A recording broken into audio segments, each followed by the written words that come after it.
Smart English lab. Smart English ল্যাবে তোমাদেরকে সবাইকে স্বাগতম জানাচ্ছি। আজকে আমরা ট্রান্সলেশনের যে দ্বিতীয় ভিডিও, সেখানে আমরা বাংলা থেকে ইংরেজিতে কীভাবে ট্রান্সলেশন করতে হয় প্যাসেজ থেকে, সেই বিষয়ে আজকে আমরা শিখব।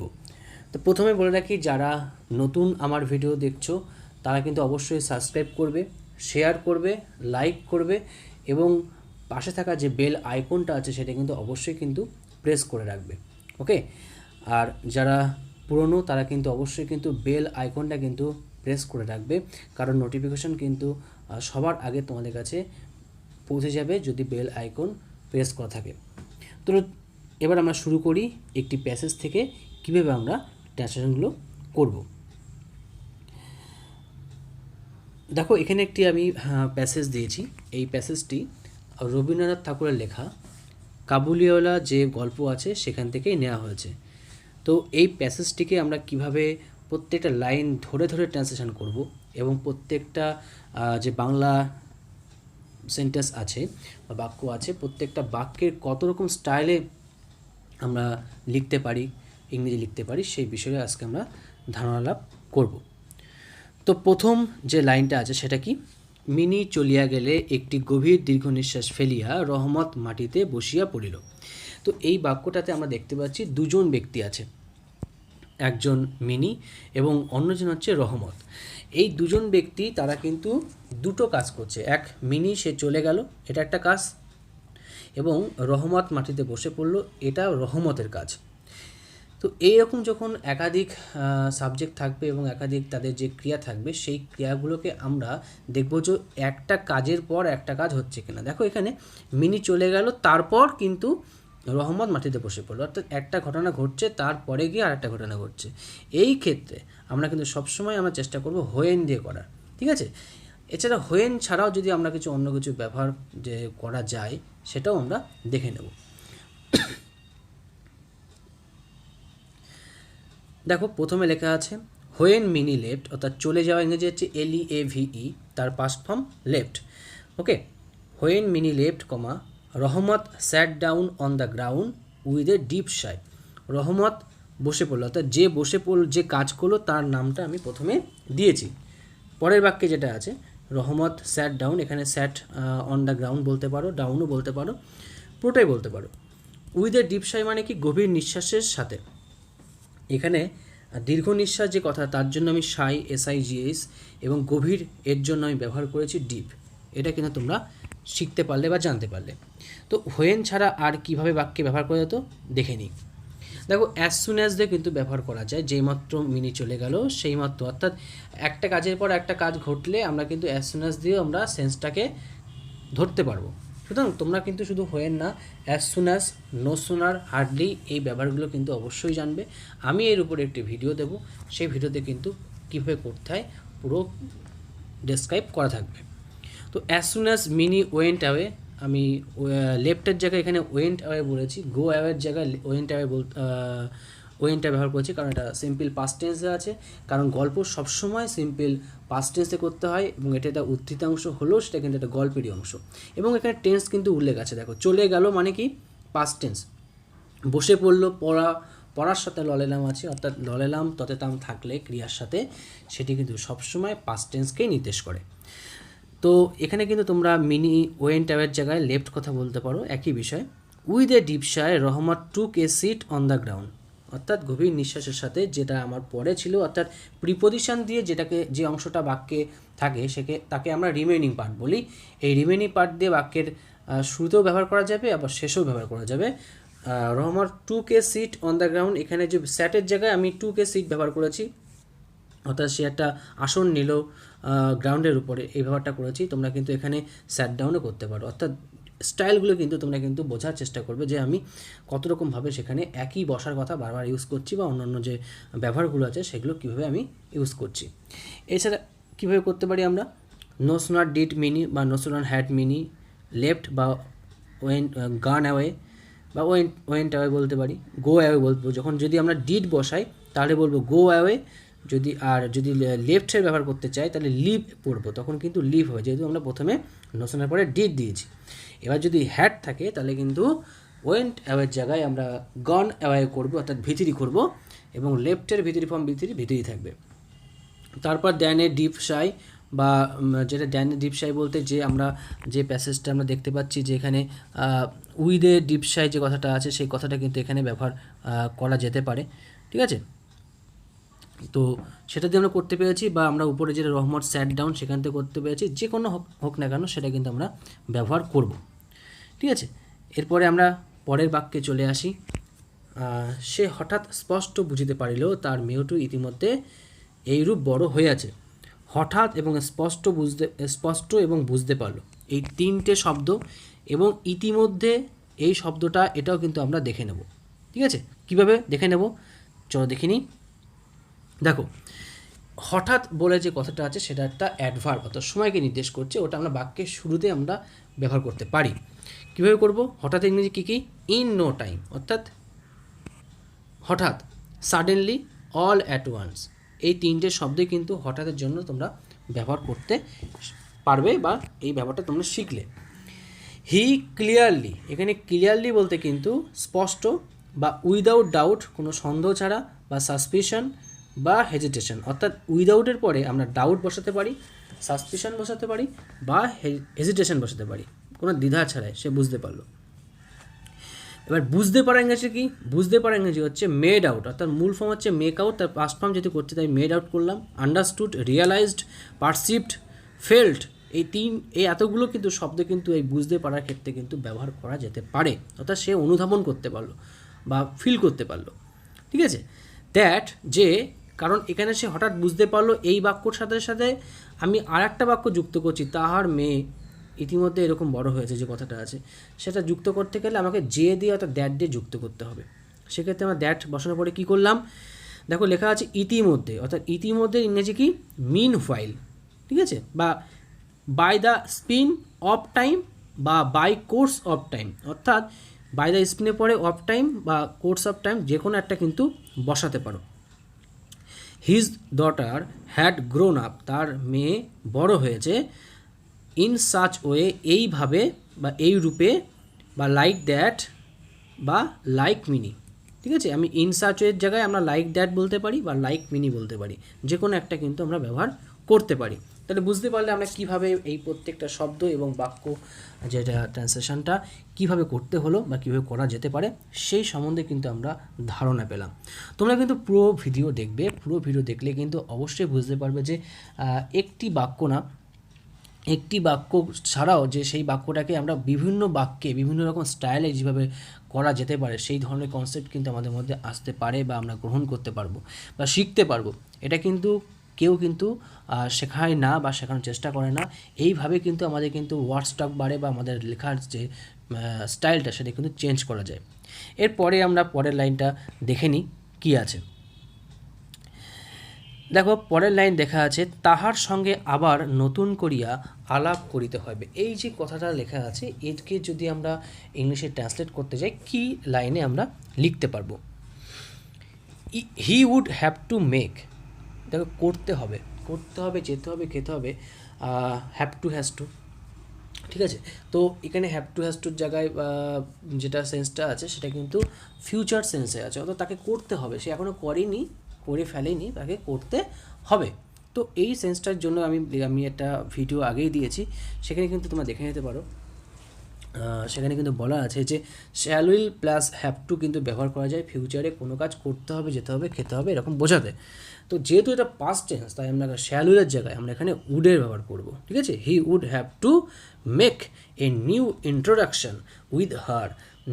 নিউ ইন্ট্রোডাকশন মানে কি? নতুন পরিচিতি, আলাপ। সেক্ষেত্রে ইন্ট্রোডাকশন কথাটা কিন্তু আমরা আলাপ সেন্সে কিন্তু ব্যবহার করেছি। তো এখানে তার যে মূল ভার্ব বা যে ভার্বের ব্যবহার করেছি সেটা কিন্তু মেক, ওকে। তো এটা ছাড়া আর কি করতে পারি দেখে নিই। He would have to make a new encounter. Encounter মানে কিন্তু গুলি করে কাউকে হত্যা করে না, এনকাউন্টার মানে হচ্ছে কিন্তু কারোর সাথে সাক্ষাৎ করা, আলাপ করা বা পরিচয় হওয়া। সেক্ষেত্রেও কিন্তু আমরা এনকাউন্টার শব্দটা ব্যবহার করতে পারি, বা মিটিং করতে পারি, বা he would have to make a new familiar with her. Familiar শব্দটা কিন্তু আমরা ব্যবহার করতে পারি পরিচিত হওয়ার ক্ষেত্রে। তাহলে বুঝতে পারলে যে আলাপের জন্য আমরা কী কী শব্দ ব্যবহার করতে পারলাম।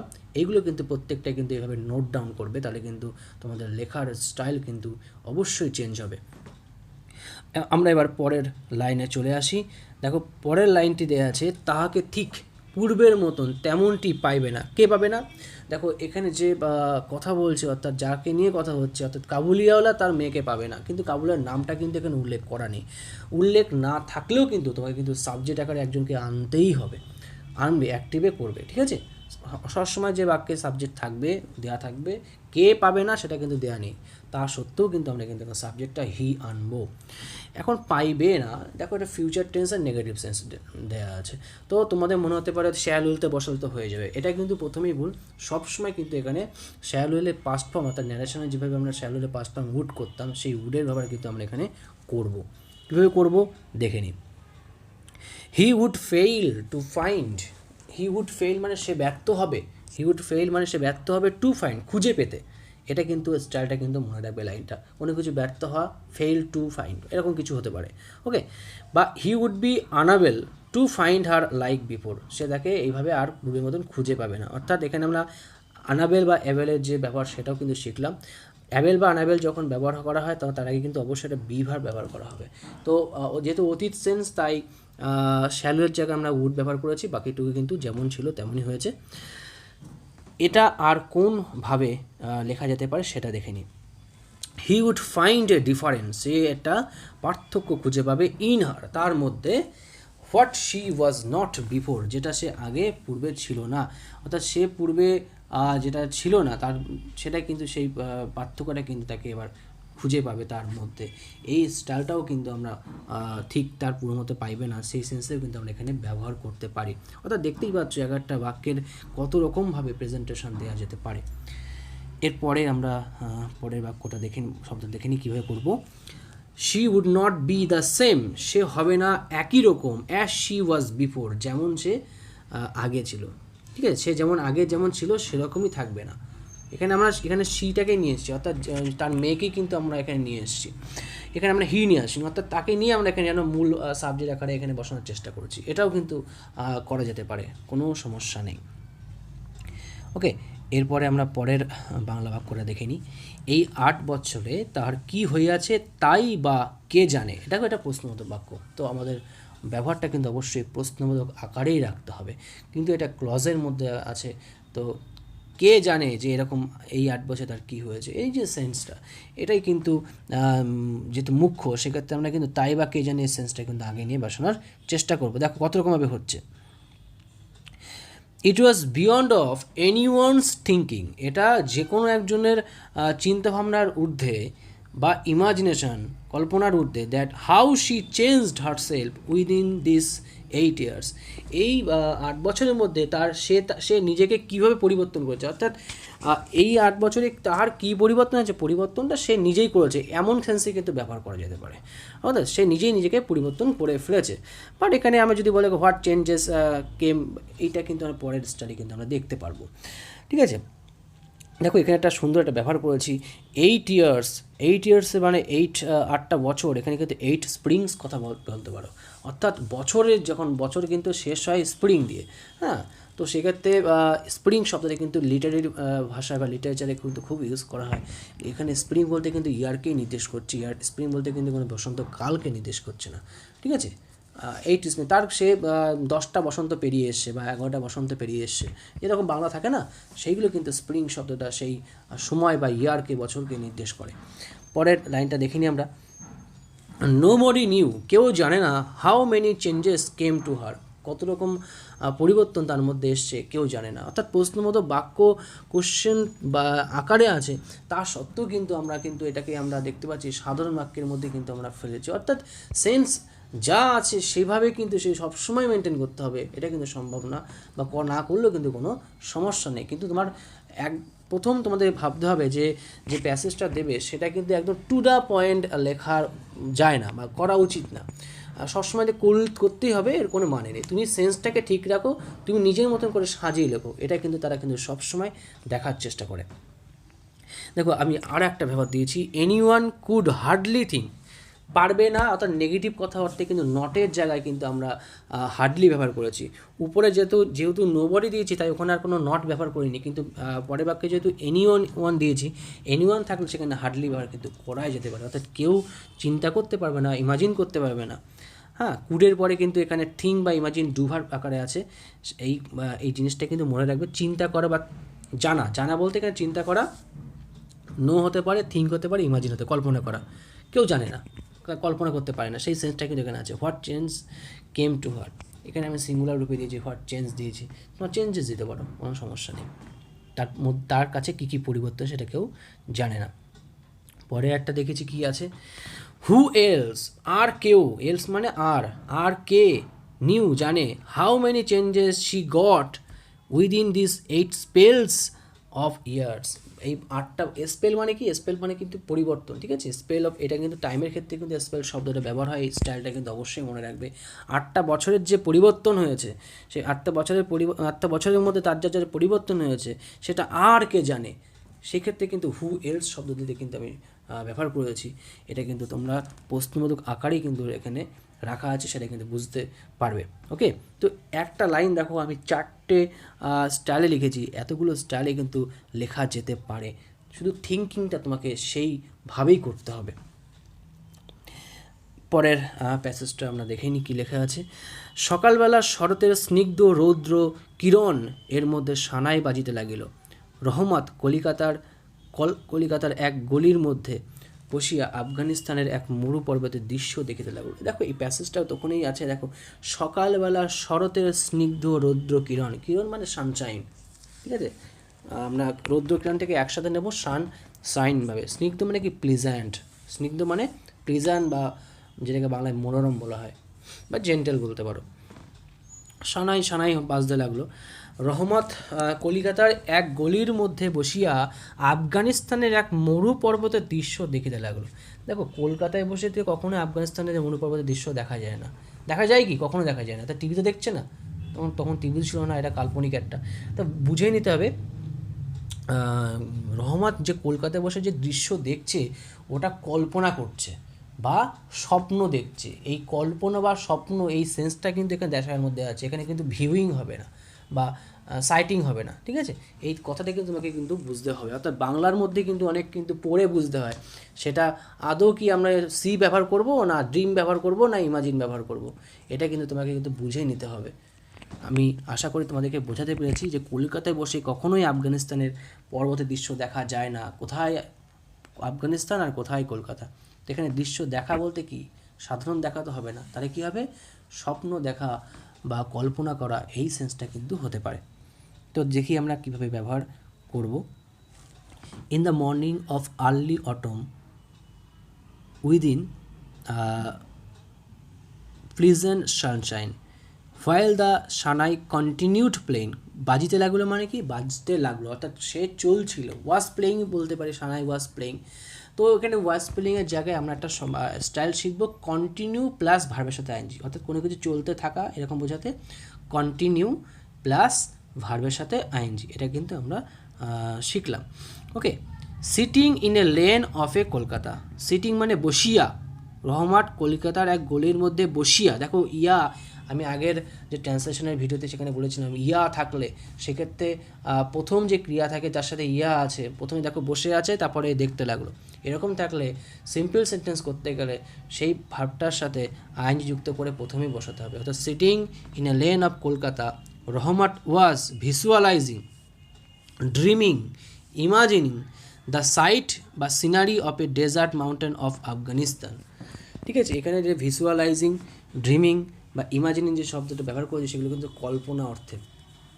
ওয়াজ কেন, কারণ কন্টিনিউয়াস টেন্সে দেখিতে লাগিল, এখানেও কিন্তু আমি কন্টিনিউ কথা ব্যবহার করতে পারি, কন্টিনিউ প্লাস ভার্বের সাথে আইএনজি করতে পারি ওয়াজের জায়গায়, সেটাও ব্যবহার করতে পারি।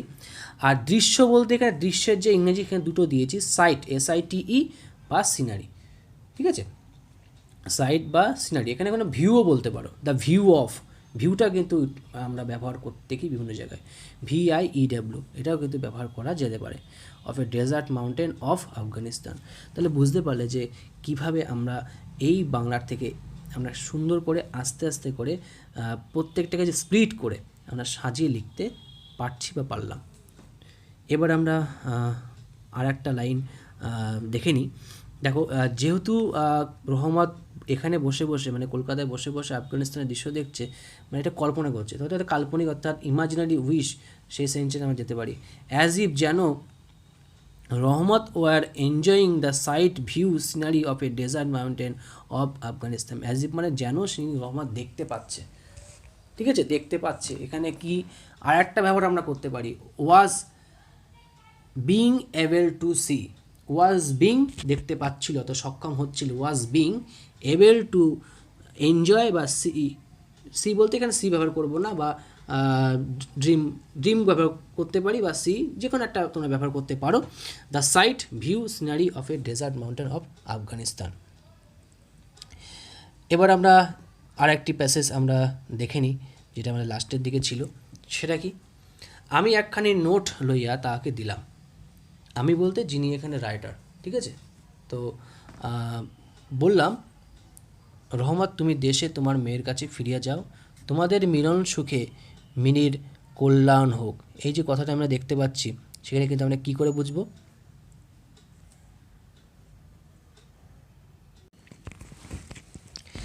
হ্যান্ডিং বা গিভিং হিম, হ্যান্ডিং ওভার বলতে পারো, হ্যান্ড ওভার মানে হচ্ছে দিয়ে দেওয়া, বা গিভিং হিম এ নোট, একটি নোট দিয়ে। আই টোল্ড হিম, বা এখানে টোল্ড না বলে সেইড টুও বলতে পারো, ঠিক আছে, টোল্ডও থাকে বা সেইড টুও বলতে পারো, কোনো সমস্যা নেই। কমা কোটেশন, কি বললাম, রহমত তুমি দেশে তোমার মেয়ের কাছে ফিরে যেত। রহমত তার নামটা উচ্চারণ করলাম বলে রহমত বলে আমি দেখো একটা কমা দিয়েছি।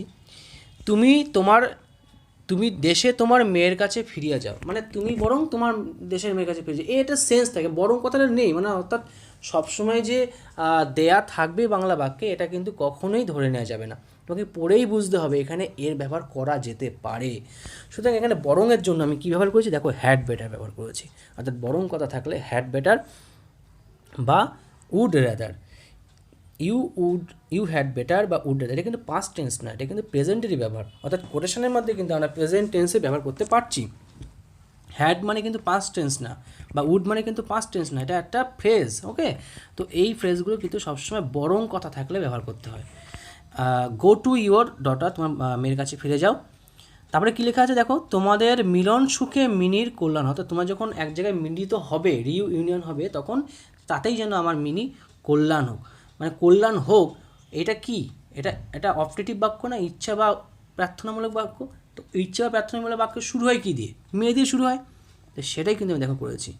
মে মিনি বি ব্লেসড, ব্লেসড মানে কি, মঙ্গল বা কল্যাণ, আশীর্বাদ ধন্য, বাই ইউর রিইউনিয়ন। এখানে তোমরা বাই বলতে পারো বা উইথ ইউর রিউনিয়ন বলতে পারো, বাই ইউর রিইউনিয়ন। ইউর মানে কি তোমার না, ইউর বলতে কিন্তু তোমার বা তোমাদের সবাই দুটোকেই নির্দেশ করে। এখানে ইউর বলতে কিন্তু তোমাদের আছে, ঠিক আছে।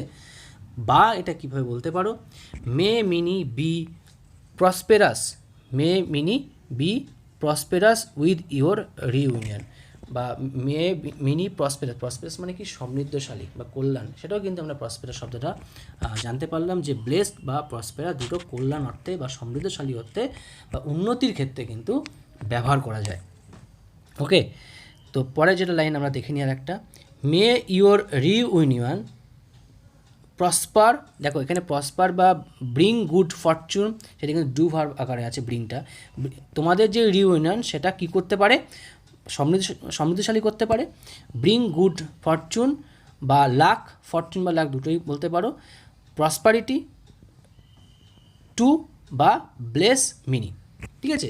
দেখো এখানে ব্রিংয়ের সাথে কিন্তু প্রসপারিটি টু হবে, ব্রিংয়ের সাথে কিন্তু প্রসপারিটি টু, অর্থাৎ এখানে ফরচুনের জায়গায় আমরা প্রসপারিটি টু বলতে পারি। ব্রিং গুড ফরচুন বা লাক বা প্রসপারিটি টু, ঠিক আছে। এবং ব্লেস মিনি, এখানে ব্লেসটা মানে কি, ওই যে প্রসপার যেটা দুভাবটা ব্যবহার করেছি, সেক্ষেত্রে কিন্তু আমরা এখানে ব্লেস কথাটা কিন্তু ব্যবহার করতে পারি। ওকে, তো ব্লেস কথাটা কিন্তু আমরা কিন্তু এখানে অন্য রূপে দেখলাম যে ব্লেস শব্দটা কিন্তু এখানে দুভার আকারে আছে, অর্থাৎ আশীর্বাদ দিতে পারে। তো এইভাবেই কিন্তু আমরা এখানে প্রত্যেকটা যে প্যাসেজ তার কত রকমের স্টাইলে লেখা গেল বা বলা গেল বা করা যেতে পারে সেই সম্বন্ধে কিন্তু তোমরা কিন্তু ধারণা পেয়েছো। তোমাদেরকে সবাইকে অবশ্যই ধন্যবাদ জানাবো পুরো ভিডিওতে দেখার জন্য। আশা করি তোমাদের কনসেপ্টটা ক্লিয়ার হচ্ছে বা হবে যে এইভাবে রাইটিং লিখতে হয়, এইভাবে ওয়ার্ড স্টক বাড়াতে হয়। এর কোনো কিন্তু হার্ড অ্যান্ড ফাস্ট রুল নেই। হ্যাঁ, কোনো ইউটিউবার কিন্তু বলে না যে এই প্যাসেজটা এইভাবে পড়লে হয়ে যাবে, কেউ কিন্তু বলতে পারবে না। ঠিক আছে, তোমাকে কিন্তু প্র্যাকটিস করতে হবে। এগুলো জাস্ট একটা ধারণা দেওয়া মাত্র, আইডিয়া দিচ্ছি আমি জাস্ট এই আইডিয়ার মাধ্যমে কিন্তু তুমি কনসেপ্টটা জাস্ট বুঝতে পারলে এইভাবে করা উচিত, এইভাবে করতে হয়, এইভাবে লিখতে হয়। কেউ যদি বলে দেয় যে আমি এটা করে দিচ্ছি, এটা তুমি কমন পাবে বা এই হবে ওই হবে, এটা কিন্তু একদম ভুল কথা। তোমরা এই যে স্টাইলগুলো দেখলে এগুলোকে রপ্ত করার চেষ্টা করো, এগুলো মুখস্থ করে প্র্যাকটিস করার চেষ্টা করো, বিভিন্ন বাক্যে তার অ্যাপ্লিকেশন করার চেষ্টা করো, তাহলেই কিন্তু তোমাদের লেখাশোনা হবে। একদিনে হবে না, দুদিনে হবে না, 3 দিনে হবে না, কিন্তু আস্তে আস্তে কিন্তু অবশ্যই হবে। Be positive, don't be negative. Okay, thank you, and অবশ্যই কিন্তু সাবস্ক্রাইব এবং শেয়ার করবে।